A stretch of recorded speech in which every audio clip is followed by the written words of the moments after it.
Olha só que coisa curiosa. A gente vai mergulhar hoje numa análise para desvendar um mistério muito fascinante. Como é que uma nação conseguiu dominar tão bem a arte do bem-estar social, mas ao mesmo tempo luta tanto contra as sombras do isolamento individual? A ideia aqui é repensar o que a palavra felicidade realmente significa quando a gente olha para isso em uma escala global. Vamos lá? 8. Dá para acreditar nisso? São exatamente 8 anos consecutivos que a Finlândia é classificada como o país absoluto mais feliz da Terra pela ONU. É um nível de consistência surreal que atrai os olhos do mundo inteiro. E aí a gente bate de frente com um paradoxo enorme, né? Como é possível um país liderar de forma tão isolada os rankings mundiais de felicidade, enquanto a sua população, e muito especialmente os imigrantes recém-chegados, lida no dia a dia com uma solidão bem profunda e taxas bem preocupantes de depressão? Então, para entender esse sonho estrutural e decodificar o ranking da ONU, a gente precisa olhar para os dados exatos que compõem esse famoso relatório anual.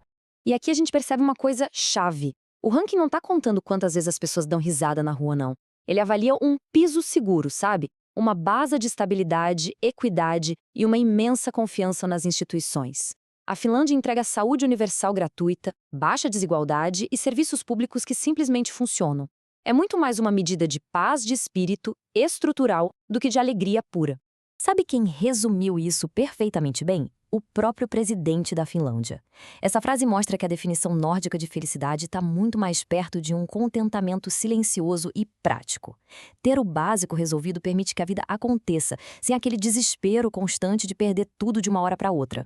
Mas quando a gente sai dessas estatísticas macro de sucesso e entra na realidade fria da experiência dos expatriados, o cenário humano se revela muito mais desafiador. Dá uma olhada nesse desabafo que rolou no Reddit. É um relato muito cru que captura super bem o choque cultural de quem vem de sociedades, digamos, mais extrovertidas. A ausência daquelas conversas informais e a neutralidade de emoções no ambiente de trabalho muitas vezes soam como uma rejeição dolorosa para quem acabou de chegar. E não é pouca coisa, viu?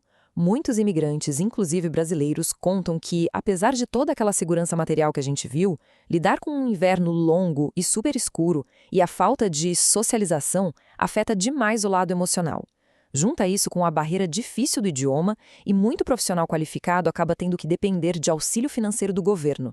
Isso frequentemente gera um sentimento de invisibilidade e, não raro, depressão. E isso nos leva a falar sobre uma verdadeira epidemia de solidão por lá. Porque os dados deixam bem claro que esse isolamento não é só um problema de quem vem de fora. Olhem para esses números. É uma sociedade absurdamente individualizada. Quase metade de todas as casas do país tem apenas uma pessoa morando.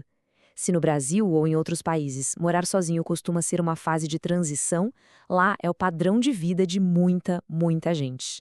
E qual é o reflexo imediato disso? 60% da população diz se sentir sozinha, pelo menos de vez em quando. E olha que a Organização Mundial da Saúde recentemente classificou a solidão como um problema gravíssimo de saúde pública global, tão ruim para o corpo quanto várias doenças físicas. E a coisa fica ainda mais séria. Mesmo com uma queda incrível de 50% nas taxas de suicídio desde os anos 90, graças a boas políticas públicas, o suicídio ainda causa 1/3 de todas as mortes entre os jovens finlandeses. Isso prova, sem sombra de dúvida, que só ter uma rede de segurança estrutural forte não cura magicamente a depressão ou a ansiedade da mente humana.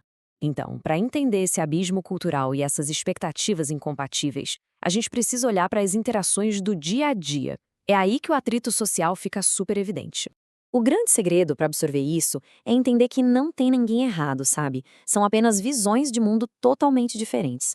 Culturas latinas ou americanas estão super acostumadas com alegria contagiante e muita conversa fiada. E interpretam a falta disso como frieza. Já os finlandeses detestam qualquer emoção que pareça forçada. Para eles, a maior demonstração de respeito que existe é deixar o outro em paz, respeitando de verdade o espaço da pessoa. Mas aí fica a dúvida. Como é que se faz amigos, então? Quem mora lá há bastante tempo é categórico. Esquece a ideia de fazer amizade num bar ou no ponto de ônibus. A chave na Finlândia é ter uma intenção bem deliberada. Você precisa entrar num clube esportivo ou num grupo de um hobby específico. É nesse ambiente, em torno de algo em comum, que existe o consentimento de todo mundo para que um invada a privacidade do outro de um jeito aceitável. Agora vamos falar sobre o segredo finlandês, o famoso sisu e a conexão com a natureza, que são os mecanismos que ajudam a população não só a sobreviver, mas a prosperar por lá.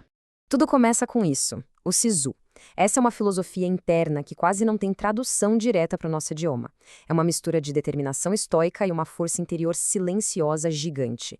É isso que faz uma pessoa encarar os meses mais frios e escuros do ano sem precisar da motivação ou da validação de ninguém de fora. E essa resiliência está super ligada ao ambiente. A verdadeira alegria nórdica mora nessa imersão silenciosa e acessível com a natureza. A maioria das pessoas mora colada a uma floresta ou num lago de acesso livre, e eles recarregam a bateria catando frutas ou fazendo aquela loucura maravilhosa da terapia de contraste. Sair de uma sauna fervendo e mergulhar numa água quase congelando. É um choque de endorfina que dá vida nova. Com todas essas peças na mesa, vamos redefinir de uma vez por todas o que realmente significa morar no lugar mais feliz do planeta. O ponto principal para a gente levar essa análise é o seguinte: a felicidade medida nas estatísticas não significa risadas constantes ou euforia pelas ruas.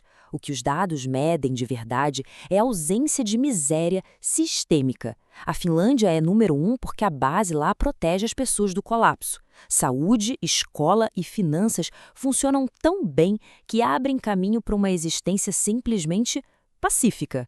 Só que, claro, tudo tem um preço. O silêncio extremo da sociedade e a ausência do caos externo forçam cada indivíduo a lidar de frente com os próprios sentimentos. Quando você tira o estresse da sobrevivência básica da equação, sobra só você com você mesmo. E isso pode ser profundamente curativo ou dolorosamente solitário, dependendo de quem você é. E tudo isso deixa a gente com uma reflexão final muito provocativa. Será que ter uma estrutura de Estado perfeita é o bastante para uma vida realmente plena? Ou será que o calor humano e o senso de comunidade orgânica são as métricas de felicidade que a gente deveria estar de olho o tempo todo? Entender isso muda totalmente a forma como a gente enxerga o mundo. Bom, muito bacana acompanhar isso com vocês. Até a nossa próxima análise.